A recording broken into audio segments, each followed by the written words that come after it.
अस्सलाम वालेकुम, this is ओडिए फॉक्सट्रॉट फ्रॉम डिफेंस आउटपोस्ट। तो आज एक दोबारा से काफ़ी ज़्यादा इंटरेस्टिंग टॉपिक के ऊपर बात करेंगे जिसका जो ताल्लुक है J-35 से रिलेटेड है। और इसके ऊपर हम लोग बात करेंगे कि क्योंकि पाकिस्तान को आने वाले टाइम में जल्द ही J-35 की डिलीवरीज होने वाली हैं, तो इस एयरक्राफ्ट के साथ कौन कौन से नए वेपन्स जो हैं वो पाकिस्तान को मिलने वाले हैं, उसके ऊपर हम लोग आज डिस्कशन करेंगे। और कुछ जो रिपोर्ट्स हमारे पास आई हैं कि कौन से वेपन्स हो सकते हैं, उनको भी आपसे शेयर करेंगे। लेकिन वीडियो में आगे बढ़ने से पहले अगर आप लोगों ने अभी तक चैनल को सब्सक्राइब नहीं किया, please make sure to like this video and do subscribe to the channel. देखिए, अगर स्टेल्थ एयरक्राफ्ट्स के वेपन्स पैकेज की बात करें तो यहाँ पर चीजें काफी ज्यादा इंटरेस्टिंग हो जाती हैं। चाइना के अलावा जो जितनी भी स्टेल्थ एयरक्राफ्ट्स बनाने वाली कंट्रीज हैं, यूएस और रशिया हो गया मेनली, वो वही वेपन्स अपने स्टेल्थ एयरक्राफ्ट्स के साथ यूज करती हैं जो कि वो अपने बाकी फाइटर जेट्स के साथ यूज करती हैं। मिसाल के तौर पर अमेरिका वही AIM-120 मिसाइल जो है उसका सेम वेरिएंट वो अपने दूसरे एयरक्राफ्ट्स के साथ यूज करता है। F-16 F-15 के साथ वो वही F-22 के अंदर भी यूज करते हैं और वही सेम वर्जन जो है वो F-35 में भी यूज करते हैं। उसमें कोई चेंजिंग नहीं है। और सेम जो यही केस है वो रशिया के एयरक्राफ्ट के साथ है। वो Su-57 के अंदर वही वेपन्स यूज करते हैं जो उनके बाकी नॉन स्टेल्थ एयरक्राफ्ट यूज करते हैं। लेकिन चाइना के और स्पेशली J-35 के केस में चीजें बहुत ज्यादा इंटरेस्टिंग और मुख्तलिफ है। चाइना यहाँ पर क्या कर रहा है कि वो J-35 के साथ पर्टिकुलरली नए वेपन सिस्टम्स को अनवील कर रहा है जो कि स्पेशली स्टेल्थ एयरक्राफ्ट के हिसाब से कस्टमाइज्ड है। नॉर्मल वेपन्स बिल्कुल भी नहीं है जो कि चाइना अपने कन्वेंशनल एयरक्राफ्ट के साथ यूज करता है। और इसकी जो सबसे बड़ी एग्जांपल हमारे सामने है PL-15 का नया वेरिएंट है जिसे पर्टिकुलरली हम लोग फोल्डेड विंग वेरिएंट्स के नाम से जानते हैं। चाइना पहले अपने J-20 के साथ PL-15 का एक नॉर्मल वेरिएंट यूज करता था, उसके विंग्स बिल्कुल फोल्ड नहीं थे होते। लेकिन J-35 के लिए स्पेशली उस मिसाइल के अंदर अल्ट्रेशन की गई और उसके विंग्स को फोल्डेड विंग कॉन्फ़िगरेशन में कन्वर्ट किया गया ताकि वो इजीली एक तो उनका जो पूरा ड्रैग परफॉर्मेंस है उसको बेहतर किया जा सके और साथ ही साथ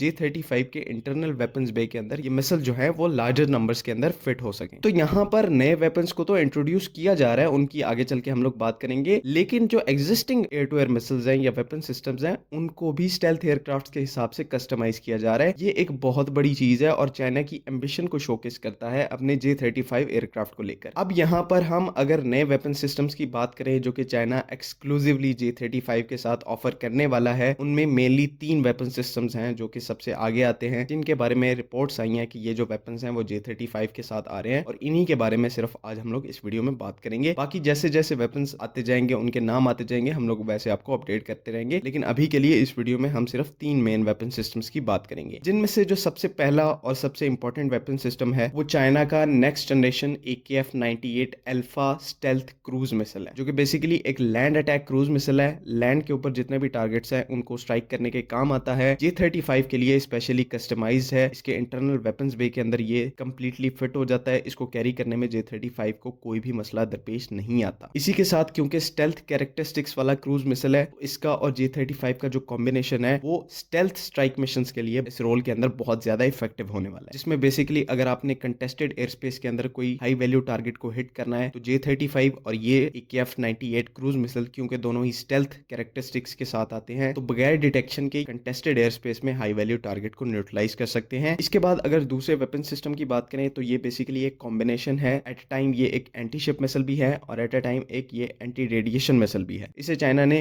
CM-102 अल्फा का नाम दिया है और ये मिसाइल जो है वो ड्यूल रोल्स को एट अ टाइम परफॉर्म कर सकता है। एक तो जो है वो एक एंटी शिप मिसाइल का रोल है और दूसरा जो है वो एंटी रेडिएशन मिसाइल का रोल है। एयर डिफेंस सिस्टम्स को टारगेट करने के लिए और न्यूट्रलाइज करने के लिए इसके सीकर को चेंज किया जा सकता है एंटी रेडिएशन सीकर लगा के। ये भी पर्टिकुलर मिसाइल जो है इसका जो अल्फा वेरिएंट है उसको J-35 को देखकर स्पेशली डिजाइन किया गया है और स्पेशली ये लो ऑब्जर्वेबल टेक्निक्स को फॉलो करके अपने टारगेट को स्ट्राइक करता है, जिसमें टेरेन हगिंग जैसे फीचर्स जो हैं वो शामिल हैं। अच्छा, यहाँ पर एक पॉइंट यहाँ पर ये क्लियर करता चलूं, इन मिसाइल सिस्टम्स की या वेपन सिस्टम्स की जो रेंजेस हैं उनके ऊपर हमारे पास कोई भी कंफर्मेशन नहीं है, क्योंकि चाइना के एक बहुत ही ज्यादा नए वेपन सिस्टम्स हैं, तो इनकी रेंजेस जो हैं वो अभी पब्लिक में आउट नहीं की गई। रेंजेस के बारे में हम लोग कुछ नहीं कह सकते, तो इसके साथ आपको कॉम्प्रोमाइज करना पड़ेगा। बाकी तीसरा और आखिरी जो वेपन सिस्टम है जिससे रिलेटेड हमारे पास रिपोर्ट्स आई हैं वो एक advance laser guided penetration bomb है जिसे YJ-1000-1 का नाम दिया गया। ये बेसिकली एक satellite guided precision strike munition है जिसका जो वेट है तकरीबन वो 1000 पाउंड से करीब है, मतलब कि मीडियम वेट का एक PSO बॉम्ब है, जो कि इसे भी स्पेशली डिजाइन किया गया है। उस तरह से इसकी जो प्रोफाइल है उसको स्लीक रखा गया है ताकि ये J-35 के इंटरनल वेपन्स बे के अंदर आसानी से फिट हो सके। और ये वेपन सिस्टम भी ऑब्वियसली स्टेल्थ कैरेक्टरिस्टिक्स के साथ आता है, क्योंकि एक स्टेल्थ एयरक्राफ्ट का पार्ट है तो यहाँ पर